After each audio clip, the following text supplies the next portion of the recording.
good morning everybody. Assalamualaikum warahmatullahi wabarakatuh. Waalaikumsalam warahmatullahi wabarakatuh. Semoga masih tetap semangat ya dan stay healthy ya di rumah dan dimanapun. Well, kita udah masuk ke meeting ke-11 nih, artinya sebentar lagi kita akan tinggal sedikit lagi ya materi kita untuk semester ini. Kita punya 14 meetings, yang duanya UTS dan UAS. Terus semangat ya. Well, sekarang adalah materi kita tentang writing emails. Nah, asik nih ya. Jadi, ketika kita menulis email kan, mungkin nanti teman-teman akan pada suatu saat nanti dalam pekerjaannya, mungkin sebagai sekretaris, butuh mengirimkan email ke rekan kerja, mungkin itu investor ya, dan membutuhkan menulis email dalam bahasa Inggris. Nah, sekarang kita coba bahas, semoga ini nanti will be useful for you and your career later. Amin.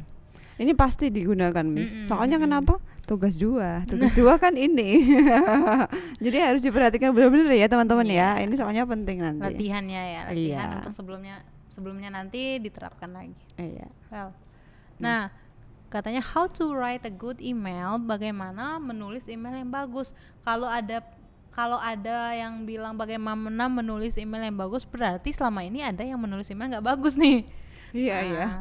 Nggak bagus itu artinya apa? Mungkin itu ya, mungkin ada poin-poin yang harusnya ada tapi tidak dituliskan sehingga nggak komplit ketika membaca emailnya, jadi masih bertanya-tanya gitu loh, nggak langsung oh gitu. Well, yang pertama, begin with a greeting, mulai dengan salam. Sapaan gitu ya, Sapaan. Nanti kita lihat untuk contohnya ya. Terus yang kedua, thank the recipient, berterima kasih kepada penerimanya, berterima kasih karena sudah mau membaca ya. Soalnya nanti mungkin kita mengirimkan ke orang yang penting, mungkin kita ngirimkan ke profesor luar sana, terus dia emailnya banyak sekali yang masuk. Jadi berterima kasih untuk dia sudah membaca itu dia nggak perlu ya, makasih sudah baca. Perlu sudah banget bersedia itu membaca email ini. Terus baru kita masuk ke state your purpose. State your purpose itu adalah nyatakan tujuanmu. Jadi langsung saja, tujuan saya menulis email ini untuk apa. Nah, nanti bagaimana cara ngomong tujuan itu kita pelajari. Dan add your closing remarks. Ini penutup ya. Nah, jadi penutup itu nanti penting untuk membuat kesan yang baik. Ya, misalnya kita apply job lewat email. Nah, kita mengirimkan berkas lamaran lewat email. Nah, nanti closing remarks ini akan berguna untuk memberi kesan yang baik, sehingga mungkin itu HRD yang membaca itu bisa mempertimbangkan kita sebagai calon karyawan atau itunya pegawai. Then 5, end with a closing. Jadi closing remarks tadi kita pakai sebelum kita benar-benar menutup itu. Closingnya nanti mungkin thank you, terus kayak best regards dan nama sincerely ya gitu ya, Miss. Yeah. Well, Miss. Nah, dan notes nih. Oke. Ini nggak ada bahasa Indonesianya ya, tapi semoga teman-teman bisa memahami ya. Diartikan ya, Miss ya? Iya, notes yang pertama, the people you write to will understand well-organized emails much more easily. Nah, ini itu sih, kenapa sih kita perlu menulis yang bagus itu masih tentang itu.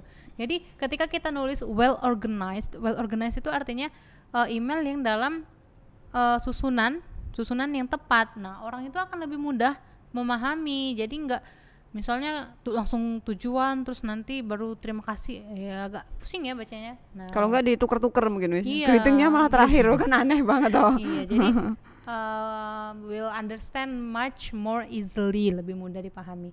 Kemudian write your email in a good structure including greeting, content, and closing. Mirip tadi sama invitation letter. Iya, mirip. 3 itu ya, yang penting 3 itu. Memang itunya secara generally kita menulis itu esai atau apapun itu akan ada tiga itu ya, Miss. Iya. Pembukaan, isi, dan penutup. Nulis apapun itu rata-rata seperti itu. Then use paragraphs because emails are easier to read if the writer uses paragraphs. Jadi paragraphs itu nanti akan memudahkan untuk membaca cepat, jadi langsung memahami emailnya dengan mudah. Jadi nggak kita jadikan satu semua dempet. Apalagi kalau emailnya agak panjang kan seliwer nanti matanya. Jadi kita spasi untuk buat paragraf. Dan satu paragraf itu usahakan satu main idea. satu paragraf ini bicara tentang tujuannya, paragraf ini bicara tentang pembukaannya, nanti yang bawahnya bicara tentang terima kasihnya gitu.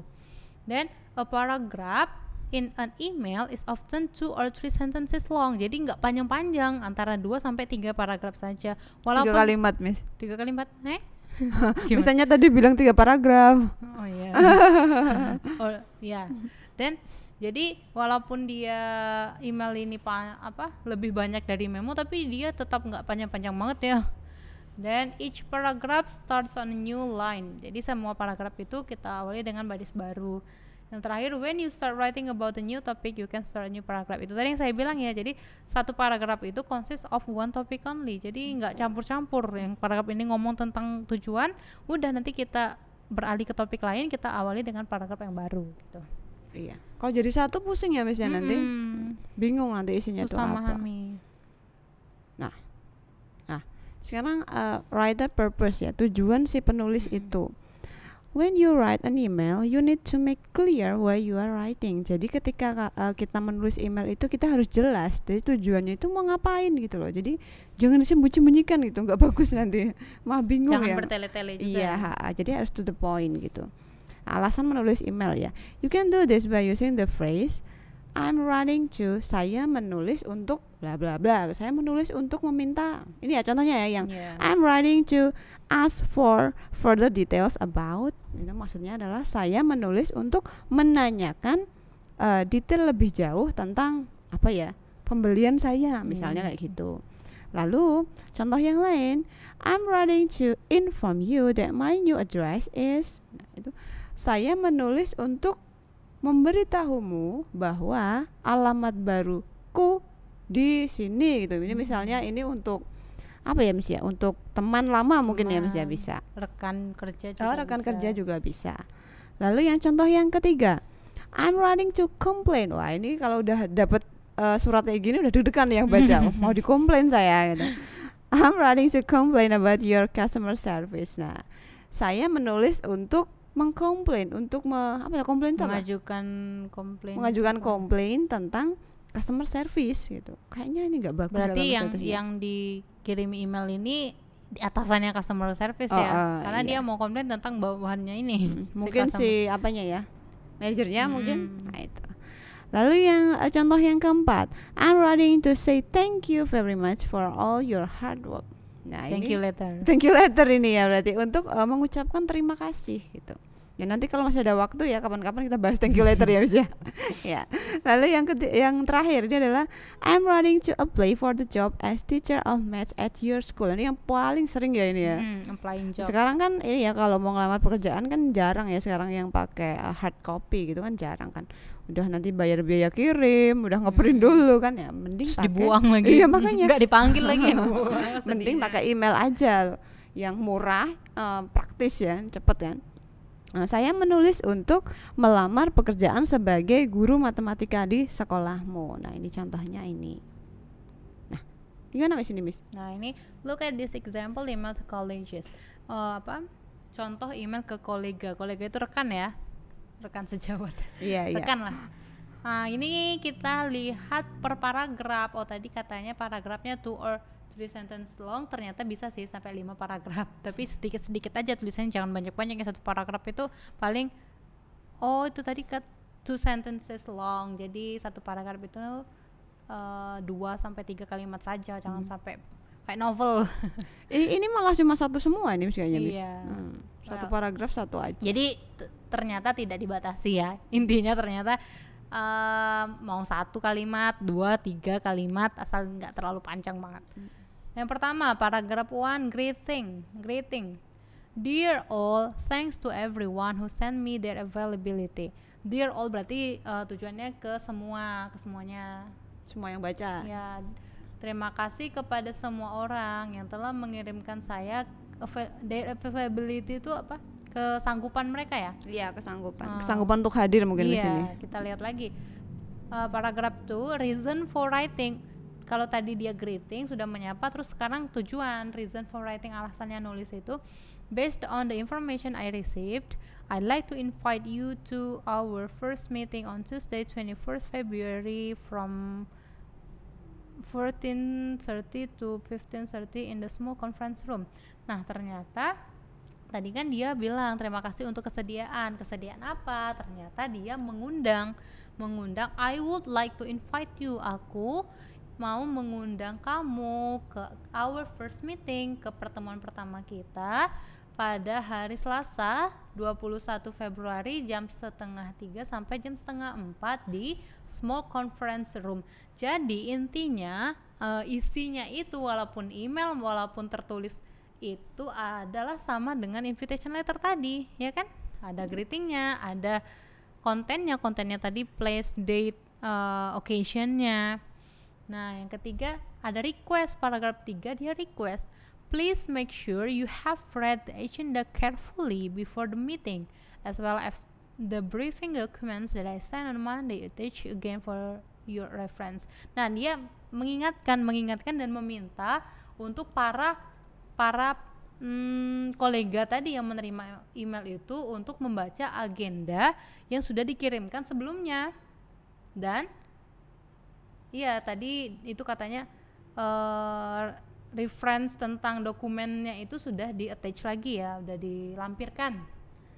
Nah, kemudian setelah dia request, paragraph 4 other news ini artinya informasi lain, informasi tambahan. Katanya coffee and biscuits will be provided. Ini optional ya, kalau memang ada informasi tambahan seperti ini bisa kita sertakan, kalau enggak ya tidak apa-apa. Ini mungkin semacam notes gitu ya, Miss ya. Mungkin bisa di bawah juga boleh ya mungkin. Katanya kopi dan biskuit akan disiapkan. Mungkin ini mempertimbangkan kalau teman-teman koleganya itu belum siap sarapan, jadi don't worry gitu. Coffee and biscuit. Mungkin belum makan siang ya, soalnya sore ini. Iya, sore. Mungkin takut keroncongan gitu ya. Iya. Dan yang terakhir baru paragraf 5, look forward to an ending. Nah, thanks a lot and see you on Tuesday. Look forward to itu ya, kayak kalimat apa Miss namanya? Kayak see you itu kan look forward to apa ya? Look forward to lebih ke menanti-nantikan gitu loh. Saya nantikan kehadiran Anda, contohnya kayak gitu. Terus udah endingnya itu dia pakai nama langsung, Angela Vogt, project coordinator. Jadi berterima kasih, terus see you on Tuesday, dan yang menulis itu siapa dan posisi yang menulis itu sebagai apa. Intinya sama ya Miss ya, berarti pembukaan kan greetingnya dulu, lalu reason for writing, request sama other news dia masuk ke isinya ya Miss ya, berarti isinya. Lalu yang paragraf terakhir itu adalah untuk closingnya. Gitu. Ya, kalau udah dibuka ya harus ditutup, kan nggak boleh ya Miss ya kalau menggantung nanti. Nah, apa ini Miss? Tugas ini Miss? Enggak sih. Gimana Miss ini? Kan ketika kita menulis email itu kan ada itu kan yang di atas kita harus isi dulu formnya siapa, subjeknya apa. Kalau kita nulis invitation letter kan kita harus tulis manual nih di kertas atau kita ketik. Nah, kalau di email kan kita udah ada formnya, tinggal kita fill in from emailnya kan, my email isinya, nanti from itu email, terus subject itu will be about short description of your complaint. Misal kalau emailnya tentang complaint. Nah, short description of your email, misalnya of your complaint. Misalnya complain about apa? About handphone misalnya. Complaining about handphone. Terus date. Most emails program enter this field automatically. Katanya sebagian besar program email itu sudah menyertakan date itu otomatis, jadi kita tidak perlu menulis lagi. Nah, tuh ini enter the email address of the person you are contacting. Tuh ini isinya email yang akan kita kirimkan, alamat email orang yang mau kita kirimkan, terus CC local consumer group misalnya. CC ini kan optional ya, misalnya kita mau ngirim email ini lebih dari 1 orang ke email banyak orang, kita bisa pakai CC. Itu ada CC, ada BCC juga.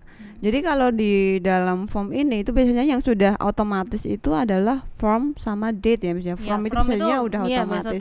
Udah ada. Kalau kita buka dari email kita kan langsung ya.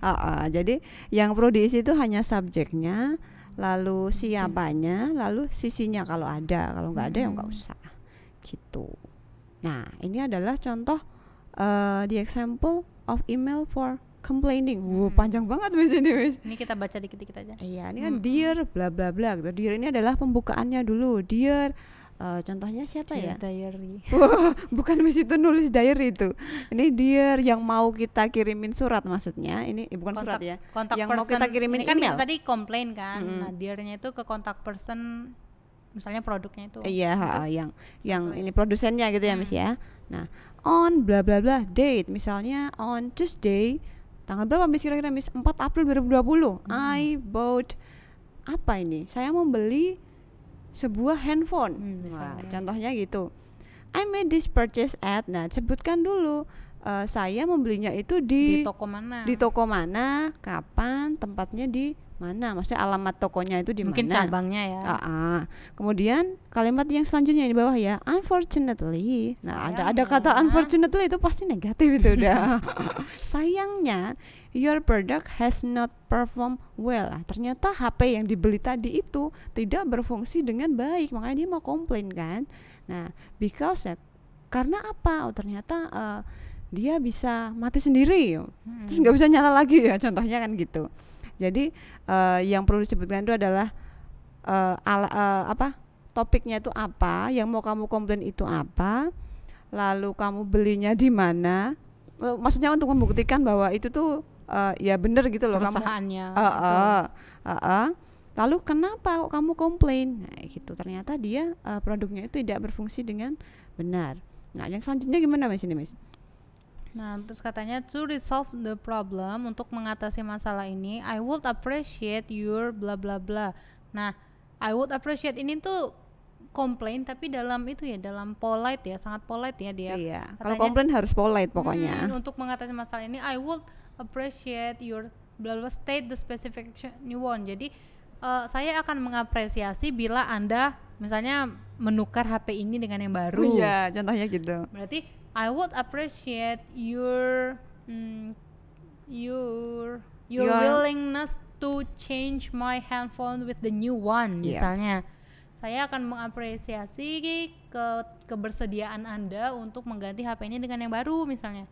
Enclosed are copies not originals of my records, isinya receipts, warranties, cancel check. Nah, jadi untuk itu dia akan menyertakan kwitansinya, kartu garansinya, serial numbers and any other document concerning this purchase or repair. Jadi katanya dia akan menyertakan atau akan melengkapi dokumen-dokumen tentang pembelian itu sebagai bukti bahwa memang dia membeli itu di sana gitu loh, biar yakin ini si penjual ini bahwa itu memang produknya mereka yang kurang bagus. Then I look forward to your reply and a resolution to my problem. Jadi ini dia state lagi nih, harapannya saya menunggu nih.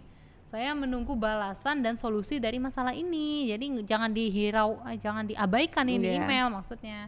I will wait. Nah, langsung nih ini agak berharap tapi maksa gitu loh. I will wait, set a time limit. Jadi saya akan menunggu until tomorrow morning misalnya. Saya tunggu sampai besok pagi. Before seeking third party assistance, please contact me at the above address or by phone. Nah, dia sertakan lagi nomor HP atau addressnya, alamatnya. Sincerely, terus your name ini nama yang komplain, terus account number, nomor akunnya, ya pokoknya nomor-nomor yang mendukung, informasi-informasi yang mendukung ya. Well, seperti itu.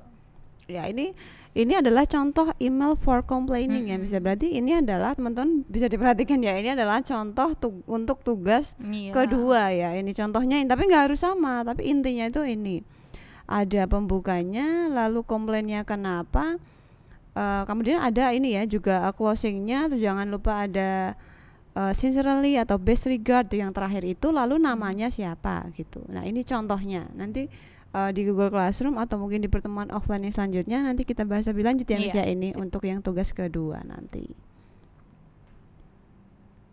Sudah selesai. Karena kita sudah bahas tugas, jadi penjelasannya udah cukup.